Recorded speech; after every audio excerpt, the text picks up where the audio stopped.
the low guy in the totem poles will end up in the media as letting them go.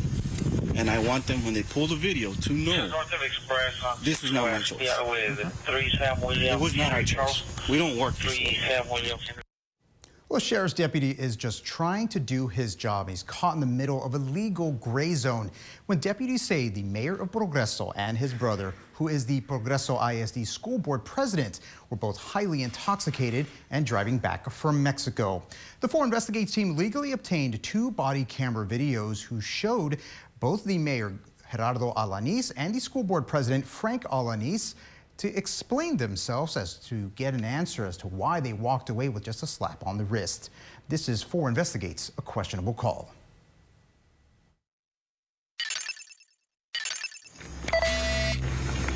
January 26, 2023. It's a cold night at the Progreso International Bridge connecting Mexico and Texas, but things are about to heat up.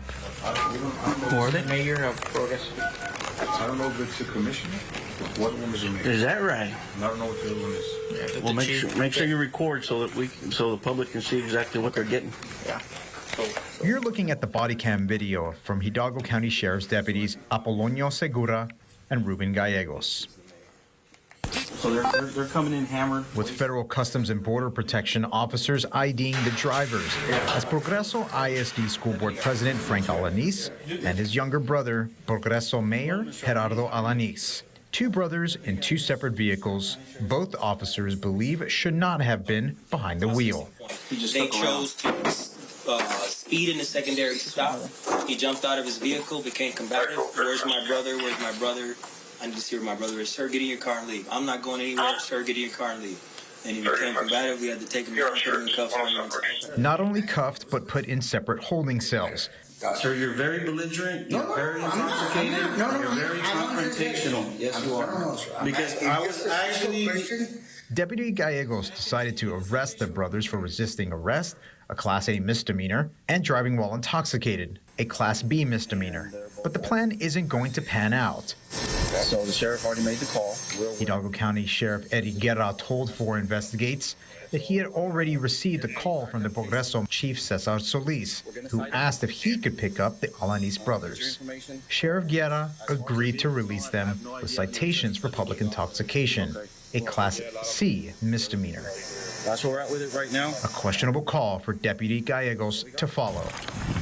Gallegos, I know you're upset as to why I am, bro. I am. No, the reason I tell you this is because the low guy on the totem poles will end up in the media as letting them go.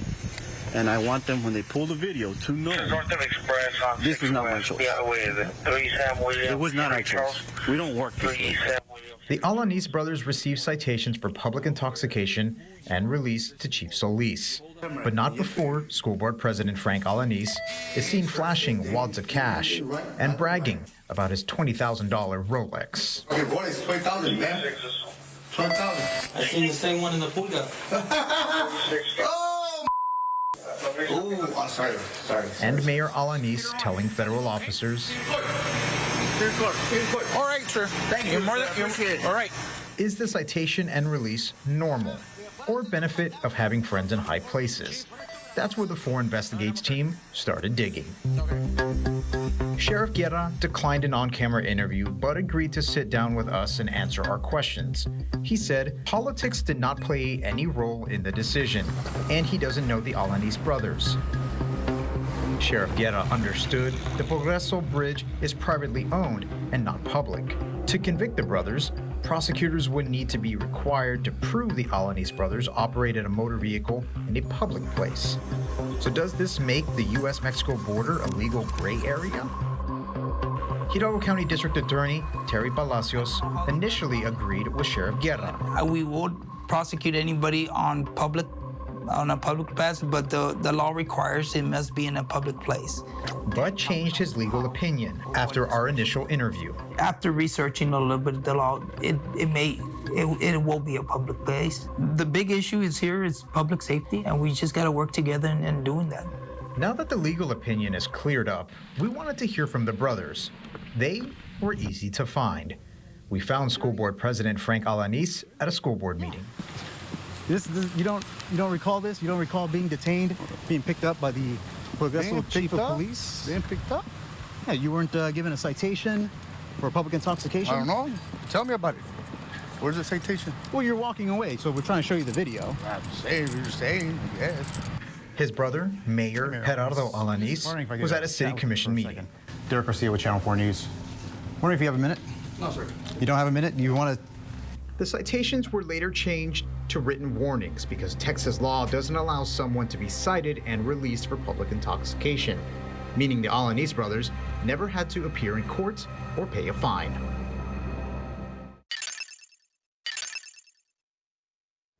Now, Sheriff Guerra said that with the guidance from the district attorney's office, they will take a look at cases that come through the Progreso port of entry. You can see more videos right now of the brothers on valleycentral.com. Thank you. You're welcome. You're welcome. You want a hug? Is this good? Thank you. You're welcome. In tonight's Food for Thought, we're making tears of joy at a family-first faux house with love, noodles, and a whole lot of hugs. And we're staying in Weslaco and asking why a popular burger spot has more than 25 violations, including bare hand food contact. Definitely don't want to read that. Here's what's que rico and what's que asco in tonight's Food for Thought.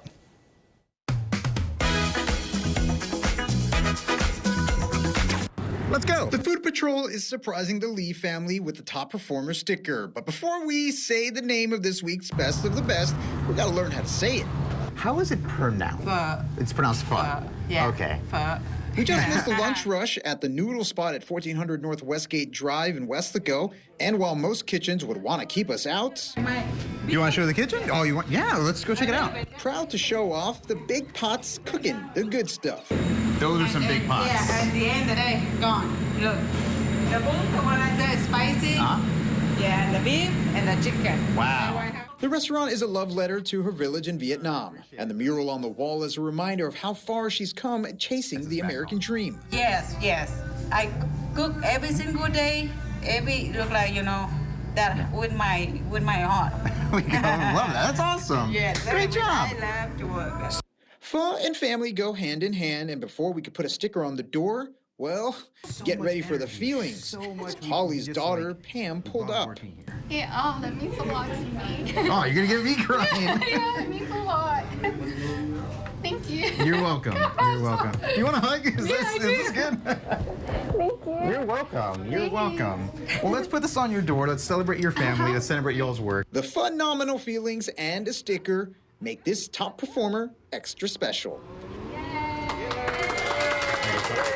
That's que rico, but it's que asco time. And the Food Patrol is staying in Weslaco. We're heading to Ranch House Burgers at 1015 South International Boulevard. They have 26 health violations from their June 8th inspection.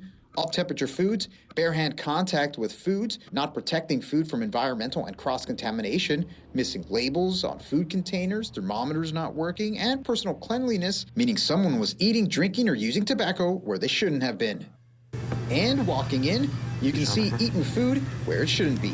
Alec Barrera was there with the inspector and the manager on duty when we showed up. Is that a normal score for you all? No, I mean, we're in the process of some renovations, so there's some things that we're working on. Renovations or not, we asked about the cleaning chemicals near food and the bowl of food out of the dining area.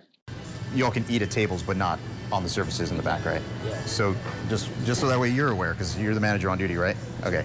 There's food right there that somebody was eating out of a bowl of right there. Oh. Yeah, well, it's gone now. I think someone had ordered it, and then they put it down and took a phone call real quick. We weren't clear to see the corrections ourselves, but Alec did send photos after we left, which is a good sign. We hope to be back one day and give them a top performer sticker if they keep it clean. And that's Food for Thoughts. Que rico, que asco. I think that's one of the biggest que rico, que ascos that we've ever seen right here on Food for Thought. Hey, a reminder, you are part of the Food Patrol. If you see something que asco or gross, take a picture, video, send it to your local health department, and send it on over to me at investigates@valleycentral.com. So a message to all the restaurants out there, the Food Patrol is always watching. You know, I've been pronouncing it wrong for years. So have I, Yeah. apparently. Yeah, I've been saying it wrong for so long, so I'm glad I was able to get it straight right from them. Yeah, that's great to get the confirmation there. Yeah. Do you eat it? I've never had it. Okay, then I So think we can't confirm or deny. Okay, then I think we just need to take everyone out there and go try out the real deal, that's for sure. Probably. All right, so here we go. 3, 2, 1. Que rico, que asco.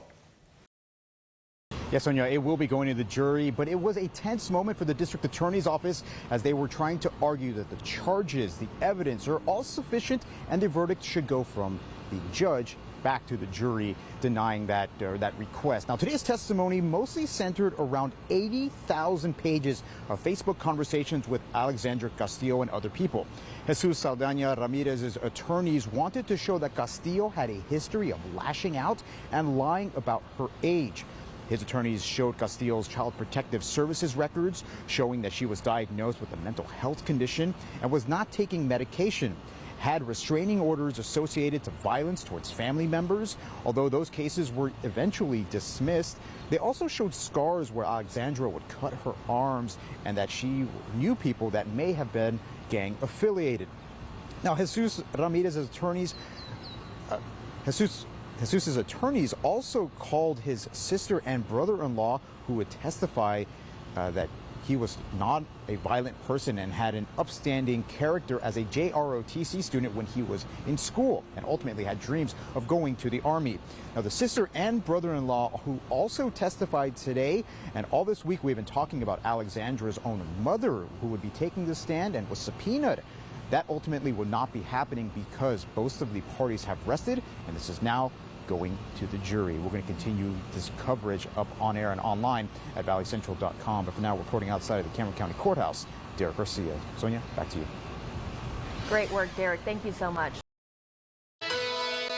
And we assess his punishment at confinement in the Texas Department of Criminal Justice Institutional Division for 55 years. Convicted killer Jesus Saldana Ramirez will spend the next 55 years in prison for the murder of a 15-year-old girl who he stabbed 66 times and slashed her throat. CBS 4's lead investigator Derick Garcia was in the courtroom when the sentencing came down and when Ramirez apologized for the murder. For 55 years. Justice is not served for Elsa Castillo, her 15-year-old daughter Alexandra, the victim in a brutal killing on May 17, 2020, after running away from CPS custody. I went to them for help, literally for help, because I knew something like this would happen if she didn't get the help she needed, because she was mentally ill. She was mentally ill. She ran away and met up with Jesus Saldana Ramirez for sex and a ride to Rio Grande City. When he said no, Jesus told investigators with the Harlingen Police Department she threatened to send her gang-affiliated boyfriend on him. How long does it take to stab someone 67 times? Cameron County Assistant District Attorney Peter Gilman convinced jurors Jesus stabbed the 15-year-old 66 times and slit her throat to cover up the fact he had sex with a child. 5, 66, 67. A mother's worst nightmare, only made worse when Elsa was barred from the courtroom because she was subpoenaed to testify, but ultimately was never called to the stand. Monday, at sentencing, she spoke her piece. But peace will never truly come. And I knew this was going to happen to her. This was the reason why she was in CPS custody. But CPS custody didn't care about that. Because she ran away from her, and that was the day she died. Working for you in Cameron County, I'm Derick Garcia. Elsa Castillo now carries some of her daughter's ashes in a necklace. Saldana was found not guilty of the sex crimes. Gilman told CBS 4 he can live with the murder conviction.